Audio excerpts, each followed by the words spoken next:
C'est donc un réel plaisir de vous retrouver à ce nouveau rendez-vous de l'information au sommet de cette édition, démarrage de l'examen du certificat d'études primaires CEP qui est effectif ce 11 juin sur toute l'étendue du territoire national. Vous suivrez les constats du déroulement des épreuves à Cotonou et à Abomey-Calavi. Il se déroule à Cotonou un atelier du réseau des instances africaines de régulation de la communication, RIAC. Vous aurez les points dans ce journal.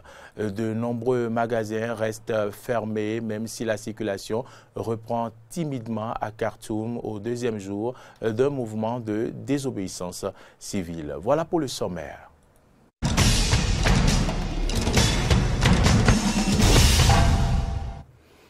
Merci pour la confiance renouvelée à votre télévision Eden TV. Bienvenue dans ce journal.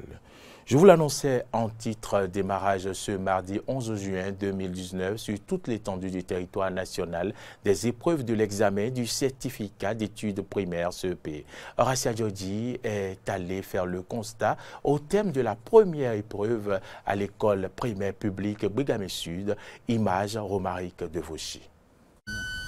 La sirène retentit ainsi pour signifier la fin de la première épreuve pour le compte du certificat d'études primaires CEP. Au centre de Bougamé Sud, l'épreuve de la lecture a démarré à 8h30 et s'est achevée à 9h35. Une composition abordable selon les candidats. L'épreuve parlait de petits villages sur la lagune de Ouida et que de citer de villages lacustres du Bénin. J'ai bien répondu aux questions. Ça s'est passé bien, mais j'ai eu des difficultés, certaines choses que je n'ai pas eu à faire ça. Bien, ça s'est bien passé, j'ai bien compris les items, j'ai bien travaillé et je pense que je vais avoir une bonne note. Des 234 candidats inscrits dans ce centre, 7 sont absents. Selon le chef-centre, outre ces absences, aucun incident n'est à signaler. Nous avons, dans un premier temps, procédé à la vérification des identités des surveillants. Salle. Ensuite, nous avons procédé à la lecture des instructions officielles. Puis, nous avons lancé les surveillants aller dans les centres, dans les salles avec les feuilles de composition. Nous n'avons pas eu d'incident majeur jusqu'à présent. Aucun incident n'a été signalé depuis le lancement de la première épreuve. Les compositions prennent fin vendredi prochain par les épreuves de l'éducation physique et sportive. Et puis dans la commune d'Abomey-Calavi, c'est à l'école primaire publique Golodigbe 1 que le premier adjoint au maire, Georges Bada, a procédé au lancement officiel de l'examen du certificat d'études primaires. Carole Laye et Fiacre Voitan fait le constat. Voici les précisions. 508 candidats à l'examen du certificat d'études primaires CEP 2019 composent au centre Golodigbe 1, centre choisi par les autorités communales d'Abomey-Calavi pour le lancement officiel de cet examen. Nous venons de lancer les enveloppes bien fermées, les enveloppes qui sont incluses dans la toute première aussi bien fermées, les enfants ont constaté avec nous. Donc ça veut dire tout se passe bien ici à Golodigbe 1. Le CEP 2019 a bien démarré parce que dès ce matin, nous sommes conformés aux recommandations et déjà tous les candidats sont en salle. Nous avons constaté que nous sommes suivis par les autorités, et ce qui nous donne du courage pour la suite du travail. Occasion pour le chef d'arrondissement de Golodigbe de formuler des doléances visant à réhabiliter cette école créée depuis 1956 et qui aujourd'hui se retrouve dans un état de décrépitude avancée. Nous venons de voir un bâtiment suffisamment délabré et qui constitue le seul bâtiment du groupe C. Et à cette étape, vous voyez qu'il y a problème. Aussi, j'ai plaidé le cas de la clôture de l'école. Et pour moi, c'est une grande joie de voir les autorités dans cette école. Pour rappel, ils sont au total 219 241 candidats, dont 102 746 filles et 116 495 garçons, répartis dans 764 centres sur toute l'étendue du territoire national, à composer pour le certificat d'études primaires, session de juin 2019. Vous venez donc effectivement de suivre le lancement du CEP à Golo-Djigbe 1 par le premier adjoint au maire, Georges Bada. Je vous l'annonçais en titre, il se déroule à Cotonou un atelier du réseau des instances africains de régulation de la communication RIAC, dont la cérémonie d'ouverture a eu lieu dans la matinée de ce mardi. Compte rendu Frédéric Espoir Oumambou et Fréjus Fiossi. Première réunion du comité d'orientation du réseau des instances africaines de régulation de la communication RIAC en abrégé. La dite rencontre aidera à élaborer le premier plan d'action de l'instance 20 ans après sa mise en place. Pour le président du réseau des instances africaines de régulation de la communication, cette activité montrera à travers l'implémentation de cette feuille de route la maturité atteinte par les instances africaines de régulation de la communication. Nous devons, dans une dynamique commune, trouver des solutions idoines aux problèmes auxquels sont confrontées les instances membres du RIAC. Il s'agit principalement de la question de l'avènement de la TNT, la viabilité économique des médias, la régulation de nouveaux médias et des réseaux sociaux, la protection de l'enfance et l'éducation aux médias, le financement des organes de régulation, entre autres. Au thème de la validation du plan d'action de RIAC pour le biennat 2019-2020, qui constitue la matrice de notre réflexion, il faudra penser à sa mise en œuvre. De son côté, le président de la Haute Autorité de l'Audiovisuel et de la Communication du Bénin, Adam Bonitessi, en charge du secrétariat exécutif du RIAC, dont le mandat à la tête de la HAC arrive à expiration le 21 juillet 2019 prochain, a profité de l'occasion pour apprécier la collaboration avec ses pairs africains. Ce fut une expérience exaltante et très instructive que celle de la régulation des médias, tant au plan national qu'à l'échelle internationale, grâce au creuset que constitue le RIAC. C'est le lieu pour moi de vous renouveler mes remerciements, chers collègues régulateurs, pour les occasions d'échange d'expériences, de partage et de soutien mutuel que nous avons eus ensemble. Loin d'être une rencontre d'au revoir, cette réunion du comité d'orientation nous donne une fois encore l'occasion de resserrer nos liens de coopération, de solidarité et de fraternité au-delà des relations institutionnelles. À rappeler que le plan d'action qui sortira de cette réunion s'étendra sur les années 2019-2020. Autre élément dans cette édition, Candide Armand Azanaï était face à la presse ce lundi 10 juin 2019 au siège du parti restauré L'Espoir à Ménotin. Une conférence de presse au cours de laquelle le président du dit parti a démenti l'information selon laquelle l'ancien député Guy Tokpé serait en fuite suite à son interpellation par la justice. Écoutons ici un extrait de ses propos. Il est au micro de Martin Koudenoupo. Le Parlement, c'est l'ensemble du peuple réuni. C'est l'ensemble du peuple réuni. Que si l'ensemble du peuple n'est pas réuni, il n'est pas bon. Parce que si quelqu'un légifère pour l'autre, celui qui est absent, on légifère sur son dos et contre lui. Il faut que nous tous, nous soyons présents pour que l'acte de légiférer nous concerne tous. Il faut qu'il restitue le pouvoir législatif. Moi, je n'ai rien contre la personne de Patrice Talon. Pas du tout. Et je n'ai rien contre la personne de personne au Bénin et en politique. Si vous aimez la répétition, la redondance des mots. Personne. Je n'ai pas... C'est là. Mais ce n'est pas une démocratie lorsque vous seul, vous désignez tous les sièges d'un parlement. C'est faux. On ne peut pas ne pas situer les responsabilités. Le peuple doit connaître les fauteurs de troubles. Et puis, rendre justice. On ne peut pas ne pas rendre justice.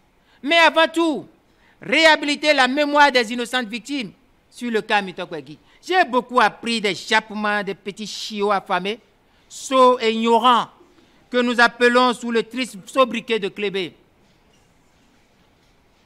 Les clébés sont de misérables individus qui ont fait vocation de griots. Et voilà l'honorable Mitokwe.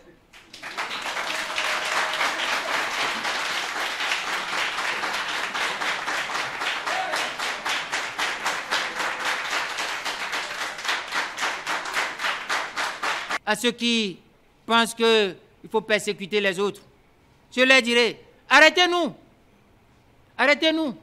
Ouvrez les prisons, arrêtez-nous. Jetez-nous en prison. Au besoin, immolez-nous à vos divinités. Venez ici à Menoté, ou à Zogbo, ou à Pidrosé. Connaissez mes demeures. Vous venez à Calavi. Je ne fuirai pas. Vous savez, les communautés Fula et Pruida ont commémoré ce dimanche leur retrouvaille annuelle appelée Novicha. Les manifestations officielles de cette 98e édition ont eu lieu à Grand Popo. Jonas Bouchi y était. Voici donc son compte rendu.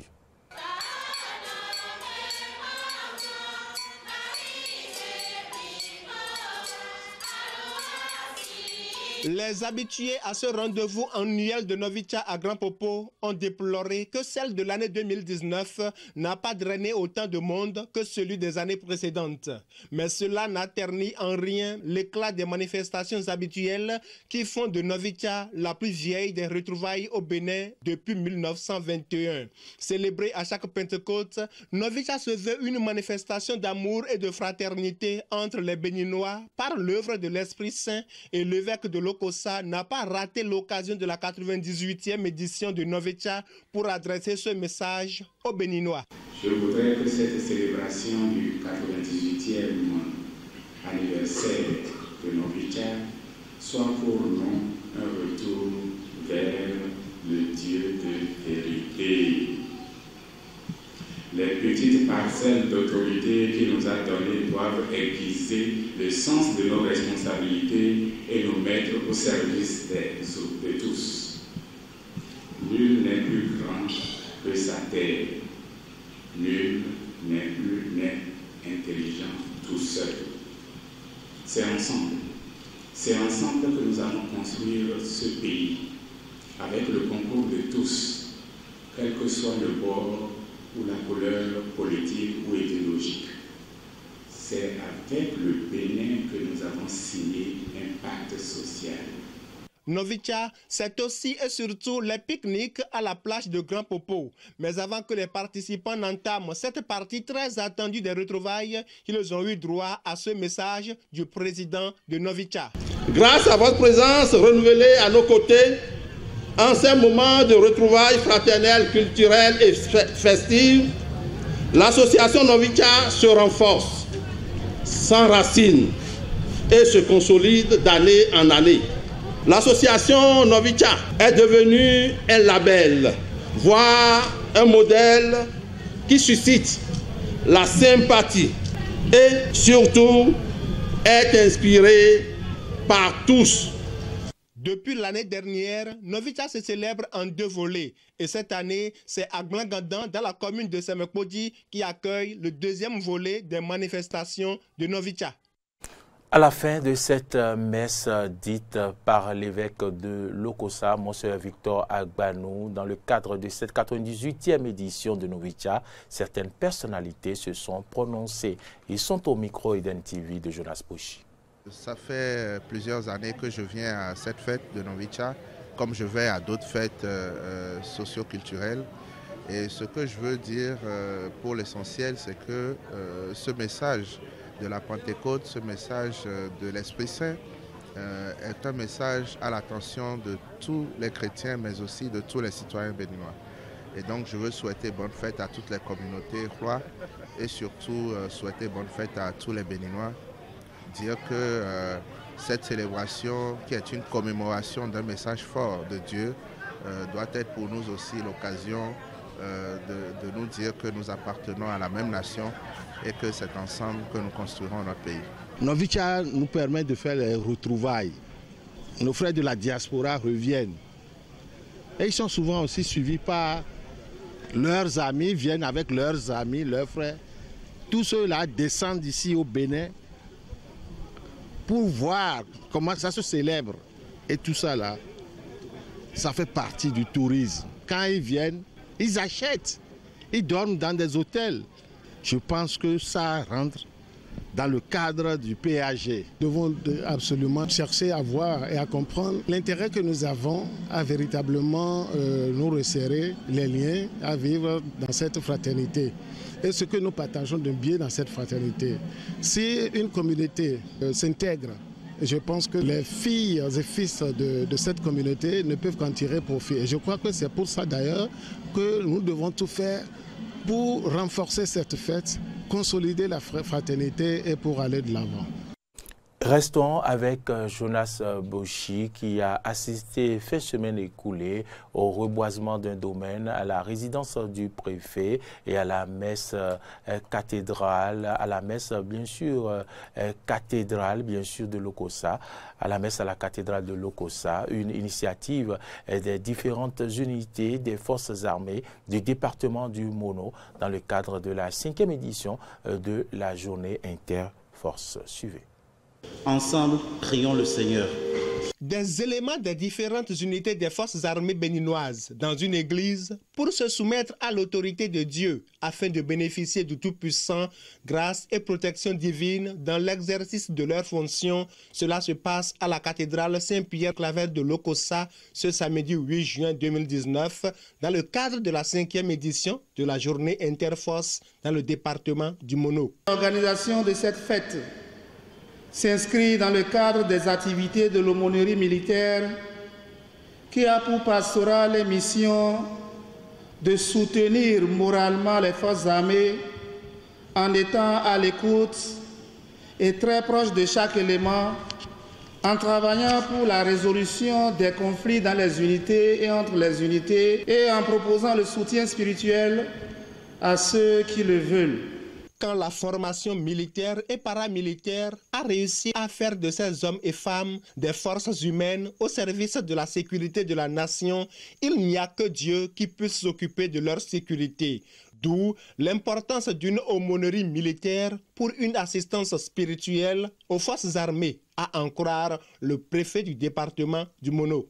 Le statut juridique de l'aumônerie militaire repose sur un concordat signé entre le Saint-Siège et l'État béninois.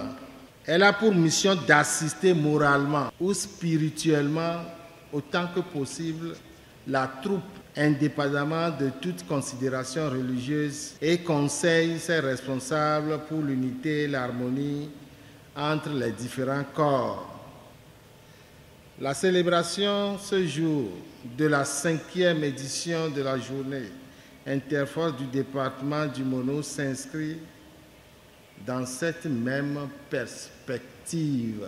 Reconnaissant la délicatesse de la mission assignée aux forces armées, l'évêque de Lokossa leur recommande de s'armer beaucoup plus d'une bonne dose de conscience dans l'exercice de leurs fonctions, surtout dans les moments les plus critiques de l'histoire du Bénin. Je sais que votre mission est difficile, surtout en certains moments de notre histoire. Et beaucoup de choses dépendront de vous. La paix, la vie de paix dans notre pays dépendra de la façon dont vous accomplirez cette mission grandiose qu'on vous a donnée. Alors, humblement, je vous dis, accomplissons cette mission avec une très vive conscience. Puisque la force militaire n'est toujours pas le moyen adéquat pour faire régner la paix et la quiétude dans le monde, cette 5e édition de la journée Interforce a démarré par une séance de reboisement, une solution aux problèmes environnementaux de notre époque. En interactualité, je vous l'annonçais en titre, de nombreux magasins restent fermés, même si la circulation reprend timidement à Khartoum au 2e jour d'un mouvement de désobéissance civile lancé par la contestation soudanaise contre les généraux au pouvoir. Le ministre brésilien de la Justice, Sérgio Moro, mis en cause dans des révélations du site d'investigation via Intercept, affirmant qu'il aurait manœuvré pour empêcher l'ex-président Luis Ignacio Lula da Silva de se présenter à la présidentielle de 2018, estime qu'il n'y aurait rien d'important dans les messages obtenus par les journalistes et ne confirme pas l'authenticité de ces messages. Suivez. Comme je l'ai dit hier, je n'ai rien vu d'important dans ces messages. Ce qui s'est passé, c'est une violation criminelle de téléphone portable appartenant à des procureurs. Il s'agit selon moi d'un incident très sérieux. Mais en ce qui concerne le contenu, ce qu'ils disent à propos de moi, je n'ai rien vu d'important. Je ne peux pas dire qu'ils sont authentiques car ces choses ont eu lieu il y a des années. Je n'ai pas ces messages, je n'ai pas d'archives là-dessus.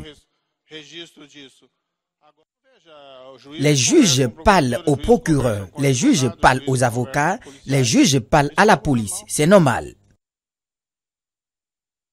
Le Sahel frappé à nouveau par l'horreur ces 2 jours. Au moins 95 habitants d'un village ont été tués dans le centre du Mali et dans le nord du Burkina Faso. 18 civils ont trouvé la mort et face à la recrudescence de ces attaques, les forces militaires sur place semblent inefficaces. Plus de précisions avec Thomas Bonnet, notre confrère de RT.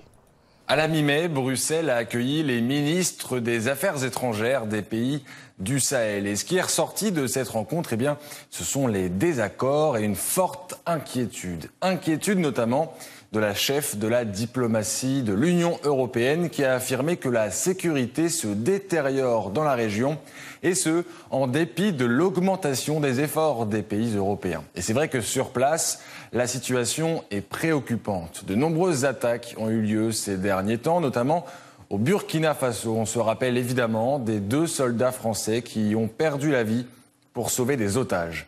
D'un point de vue politique, les désaccords éclatent désormais au grand jour. Pour preuve, cette interview du ministre burkinabé de la Défense dans un journal sud-africain. Il y fait part d'une étonnante méfiance à l'égard des soldats français.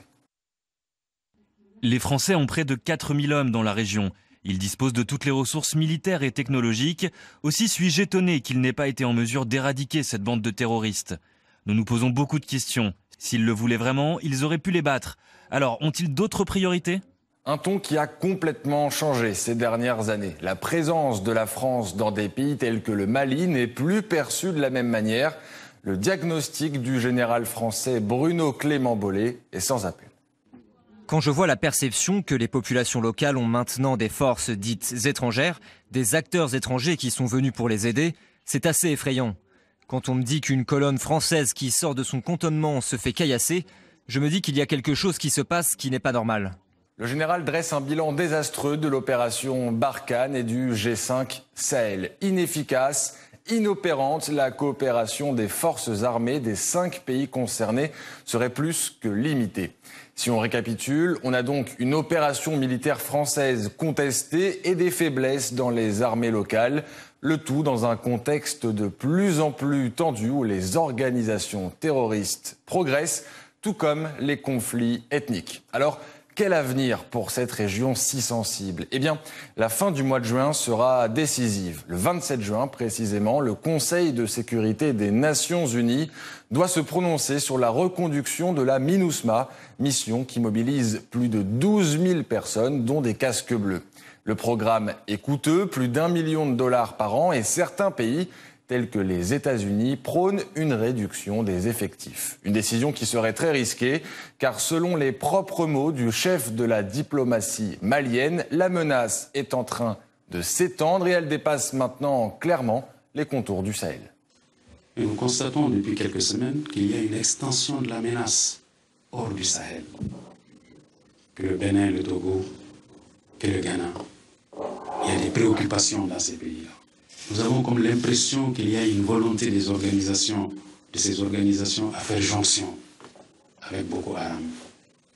Cela nous impose, au-delà du G5 Sahel, de revitaliser la politique sécuritaire, la politique de défense de la CEDEAO, qui est la communauté économique des États de l'Afrique de l'Ouest, qui dans le passé a joué un rôle important pour la sécurité sous-régionale, pour la défense de la région.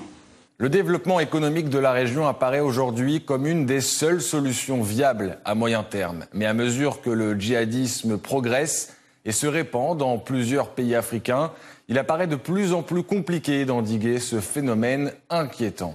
La France se retrouve bien seule face à ce fléau, les autres pays européens étant bien moins impliqués. Les plus cyniques diront certainement que Paris paye aujourd'hui le prix de son intervention militaire de 2011 en Libye, qui a déstabilisé la région et semé les graines du terrorisme au Sahel. C'est ici que se referme cette édition. Merci à toutes et à tous de nous avoir suivis et bonne suite de nos programmes.